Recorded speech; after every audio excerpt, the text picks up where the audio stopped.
บ้านเพิ่นกับของบ้านเฮาครับออกมือเดียวกัน แต่คนละเวลาอยู่ครับเดียวกันแต่ว่าผมชอบเบิ่งคืองวดเมื่อกี้เนาะเพิ่นสิเลียนแบบกันแต่ว่าบ่เป็นเลขตัวเดียวกันดอกเพิ่นเอาไปออกเพิ่นออกเลียนแบบจังได๋ที่มันว่าหันมันฉันคือกันเนาะของบ้านเพิ่นมันเป็น119อ่ะนะคุณพ่อที่จริงของบ้านเฮาที่มันออกกัน388ก่อนแต่ว่ามันมาเบิ่นทั้งหลังบ้านนี้เพราะว่าของต่างแดนเพิ่นเปิดเบิ่นทั้งหน้านะคุณพ่อเบิ่นหลักร้อยหลักสิบของบ้านเฮาเปิดเบิ่นอัน88หลัก10หลักหน่วย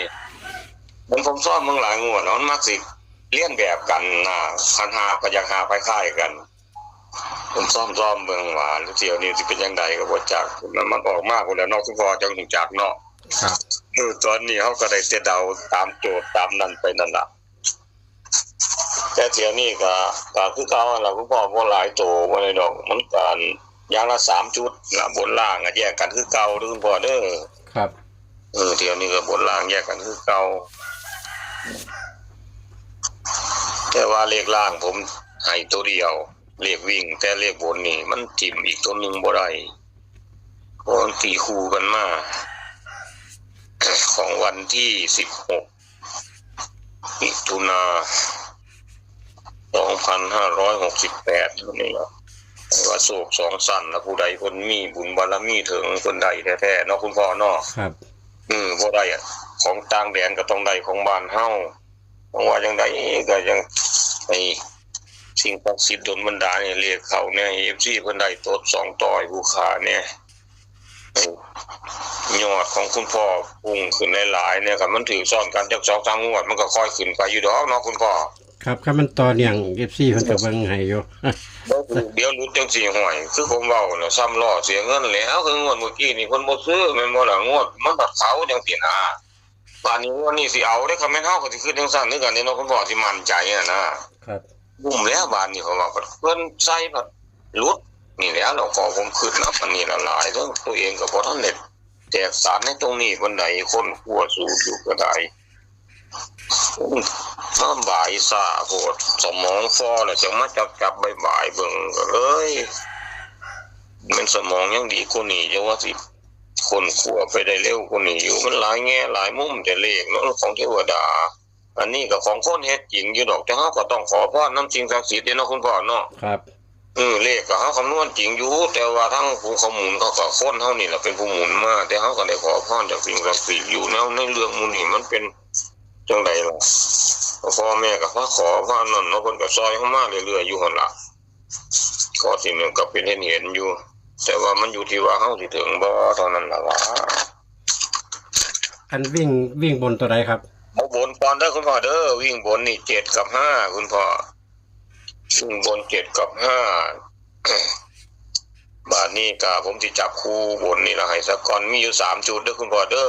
ครับผมเอา7เป็นหลัก10เบิดมี73 74 75คุณพ่อขีดเส้นใต้ตัว75นี่ล่ะตัวเดียวนี่ล่ะแล้วก็สิเอาตัวกันให้2ชุดคือเก่าเด้อคุณพ่อเด้อตัวกันนี่มี24ตัวกันนี่มี24แล้วก็25คุณพ่อ2425แล้วว่านี่เบิดแล้วแม่นล่ะเบิดแล้วก็อันนั้นในตัวกันนี่คุณพ่อผมตัวนี้ล่ะตัว25เด้อคุณพ่อเด้อเฉพาะตัวกันบนเด้อตัวแบบกันบนแล้วบัดนี้ล่างเด้อคุณพ่อเด้อเดี๋ยวครับอันบนนี้เน้นมี73คุณพ่อ74แล้วก็75อันเน้นที่75บ่ครับเน้น75ครับแล้ววันนี้ก็ตัวกันก็มี24 25ตัวกันผมเน้นใน25เด้อคุณพ่อเด้อครับเน้นใน25แล้ววันนี้ก็เอาเป็นล่างมานี่คุณพ่อล่างนี่ผมจับให้ตัวเดียวเด้อเลขวิ่งมี6คุณพ่อ6เลขวิ่งมี6จริงๆมันก็6กับ1อ่ะแล้วคุณพ่อผมเลยย่นเขาซื่อๆเพราะว่า6กับ1มันตัวเดียวกันนะ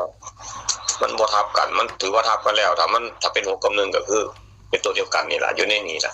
ผมจับคู่ผมเดี๋ยว6เป็นหลัก10เบิดคุณพ่อมี69มี69 64 64แล้วก็ มี3ตัวนี่แหละคุณพ่ออีเส้นใต้ตัว69นี่แน่คุณพ่อ69นี่ล่ะแล้วก็เอาตัวกัน2จุดคือเก่าเด้อคุณพ่อเด้อมีตัวกันมี28คุณพ่อ28แล้วก็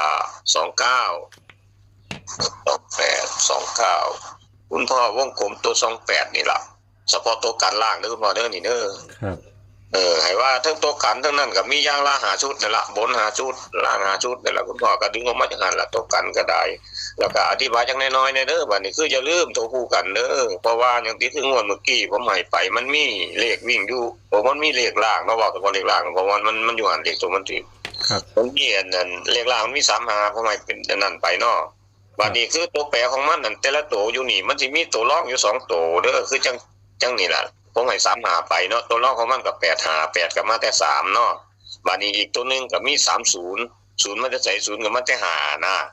มันก็เลยถือว่าเลขมันถืออยู่หัน30แต่ว่าก็อยู่เลิกแน่จังน้อยกันผมบ่เข้าใจสูตรเนาะบัดนี้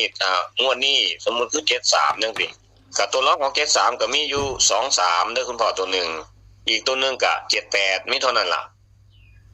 ตัวหลักมันก็เอาอันนี้ล่ะเป็นตัวหลักถ้าสมมุติว่าคุณพ่อคุณแม่มาเบิ่งแล้วว่าชอบแต่7จังซี่ก็ให้เพิ่นหาตัวอื่นมาเสียบใจเอาแต่ว่าจะลืมว่าในเลขวิ่งมันมี2เด้อตัวนึงซ่อนอยู่ในหันบ่มีตัวตนดอกแต่มันมานำ7บัดนี้ก็มี0ตัวนึงอยู่นำ5บางทีถ้าสมมุติว่า7กับ5มันกอดคอกันนี่ผมจับไว้ให้แล้วเดี๋ยวว่าให้มันกอดคอกันแล้ว7 5ที่วงกลมให้บางทีมันโตของมันอาจจะบ่มานะคุณพ่อมันอาจจะเป็น20นี่นะเพราะว่า5เป็น0 7เป็น2สินะคุณพ่อมันตลบหลังเฮาไปหน่อยๆนั่นล่ะแต่ถ้าผมสิให้ไปจังซั่นมันก็สิหลายไปหลายไปก็เลยได้แต่เอาที่อธิบายล่ะคุณพ่อคุณแม่เข้าใจแล้วเพิ่นที่พ่อของจักดอกถ้าสมมุติเพิ่นชอบ74นี่เนาะก็เพิ่นก็เอาตัวเดียวนี่แหละเป็นตัวยืนไว้ตัวอื่นก็ไปเป็นตัวรองไปซะแล้วเพิ่นก็ว่ากระจายเอาได้นี่ก็สิมีแค่3ตัวเท่านั้นเด้อคุณพ่อเด้อครับเนี่ยก็ลองเมืองเนาะเดี๋ยวนี้ก็ได้กันก็โต2ต่อเนาะโชค2สั้นก็จังได๋จังได๋ก็ขอให้คุณพ่อคุณแม่ที่ทุกคนให้มีโชค2สั้นคือผู้ขาอธิษฐานขอพรจากสิ่งศักดิ์สิทธิ์ล่ะสวัสดีครับคุณพ่อครับสวัสดีครับสวัสดีครับพี่น้องแคปหน้าจอเด้อวันจันทร์ที่16มิถุนายนนี่ลาวพัฒนาของพ่อเซียนพาสุขบนนี่ให้วิ่ง7กับ5จับคู่นี่73 74 75พ่อเพิ่นเน้นที่75ส่วนตกกันนี่ก็24 25วงกลมที่25อันนี้คือบนแล้วพี่น้องชุดบนล่างวิ่ง6 69 64 65ตกกันนี่ก็คือ28 29ส่วนตัวเน้นนี่ก็คือ69ได้พี่น้องได้ตกกันนี่ก็คือ28ได้พี่น้องพี่น้องเข้าแคปหน้าจอตามนี้ครับผมตามมาขัดจัดตาขัดกระพานเด้อตัวเลขเป็นแค่แนวทางคอยพี่น้องเข้าโชคหมันแห้งๆปังๆกันเอาฝากกดไลค์กดแชร์กดติดตามสำหรับคลิปนี้สวัสดีครับผม